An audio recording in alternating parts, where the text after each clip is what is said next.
Hello നമസ്കാരം, എല്ലാവർക്കും I ട്യൂട്ടറിന്റെ മറ്റൊരു എക്സാം സ്പെഷ്യൽ ബയോളജി വീഡിയോയിലേക്ക് സ്വാഗതം.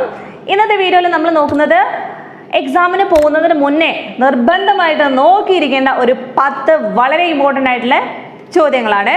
ഏതൊക്കെയാണെന്ന് പെട്ടെന്ന് നോക്കാം. നിർബന്ധമായിട്ടും ഇതിന് എല്ലാ ആൻസേഴ്സ് നിങ്ങൾ ഒരു തവണ കൂടി പഠിച്ചവരാണെങ്കിൽ കൂടി ഒരു തവണ കൂടി എന്ത് ചെയ്യണം, റിവൈസ് ചെയ്തിട്ട് മാത്രമേ എക്സാമിന് പോകാവൂ. ഒന്നാമത്തെ ക്വസ്റ്റ്യൻ ഏതാണ്? Experience of vision. Flow chart ഉണ്ടല്ലേ, നമ്മുടെ കാഴ്ച എന്ന അനുഭവത്തിന്റെ ആ ഒരു ഫ്ലോ ചാർട്ട് നിർബന്ധമായിട്ട് തരും. ഏതെങ്കിലും മിസ് ചെയ്തിട്ട് ആ ഒരു പോർഷൻ ഫിൽ ചെയ്യാൻ ഒരു ക്വസ്റ്റ്യൻ ഷുവർ ആണ്. അത് ഒന്നുകൂടി മറിച്ച് നോക്കുക. Then diseases that affects of our eyes. കണ്ണിനെ ബാധിക്കുന്ന 3 ഡിസീസസ് ഉണ്ട്, നിർബന്ധമായിട്ട് പഠിച്ചിരിക്കുക.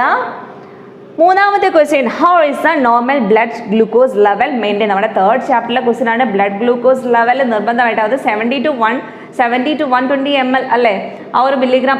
അതിന്റെ നോർമൽ ബ്ലഡ് ഗ്ലൂക്കോസ് ലെവലും ഓർത്തിരിക്കുക, എന്തായിട്ടും ചോദിക്കും.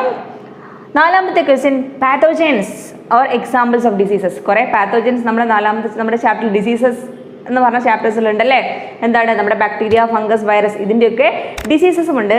അത് കോളം തന്നിട്ട് ഫില്ല് ചെയ്യാൻ എന്തായാലും ചോദിക്കും ഒരു ക്വസ്റ്റ്യൻ. എന്താണ് അടുത്തത്? എന്താണ്? ഫാഗോസൈറ്റോസിസ് ഉറപ്പായിട്ടും ചോദിക്കും. നമ്മുടെ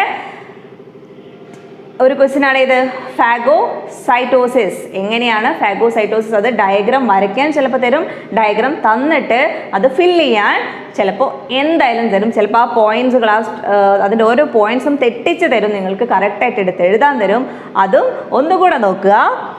ആറാമത്തെ ഏറ്റവും ഇമ്പോർട്ടൻ്റ് ആയിട്ടുള്ള, ഹൗ ഡു ജീൻ ആക്ട്. നമ്മുടെ പ്രോട്ടീൻ നിർമ്മാണം അല്ലെങ്കിൽ പ്രോട്ടീൻ സിന്തസിസ് എന്ന് പറഞ്ഞ ജീൻ ആക്ഷൻ എന്തായാലും നോക്കിയിരിക്കണം, ഷുവർ ആണ് ആ ഒരു ക്വസ്റ്റ്യൻ വരും.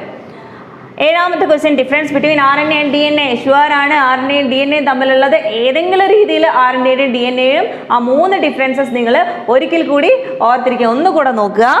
എട്ടാമത്തത്, DNA ഫിംഗർ പ്രിന്റിങ്. ഒരു ജനറൽ ക്വസ്റ്റ്യൻ ആണ്. DNA ഫിംഗർ പ്രിന്റിങ്ങിൽ ഉണ്ടാവും ഒരു ജനറൽ ആയിട്ട് നിങ്ങൾക്ക് എങ്ങനെയെങ്കിലും ഏതെങ്കിലും കള്ളനെ പിടിക്കാൻ എങ്ങനെ DNA ഫിംഗർ പ്രിന്റിങ് ഉപയോഗിക്കാം എന്നുള്ള രീതിയിൽ ഒരു ക്വസ്റ്റ്യൻ. DNA ഫിംഗർ പ്രിന്റിങ്ങിന്റെ ആ ഏതെങ്കിലും ഒരു ഭാഗത്ത് നിന്ന് ഒരു ക്വസ്റ്റ്യൻ ഷുവർ ആണ്. അടുത്ത നമ്മുടെ 9ാമത്തെ ക്വസ്റ്റ്യൻ, കെമിക്കൽ എവല്യൂഷൻ. നമ്മുടെ ലാസ്റ്റ് ചാപ്റ്ററിലെ കെമിക്കൽ എവല്യൂഷൻ എന്തായാലും ചോദിക്കും. 10ാമത് നമ്മൾ ചോദിച്ച ചോദ്യം, തിയറി ഓഫ് നാച്ചുറൽ സെലക്ഷൻ. എന്തായാലും ഈ 2 എണ്ണം ഷുവർ ആണ്, ഏതെങ്കിലും ഒന്ന് എന്തായാലും ചോദിക്കും.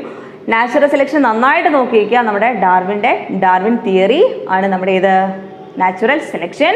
തിയറി ഓഫ് നാച്ചുറൽ സെലക്ഷൻ എന്തായാലും, പ്രകൃതി നിർദ്ധാരണ സിദ്ധാന്തം എന്തായാലും പഠിച്ചിരിക്കുക. അപ്പോൾ എല്ലാവരും ഈ 10 ചോദ്യങ്ങൾ നോക്കാതെ നിങ്ങൾ എക്സാമിന് പോവരുത്.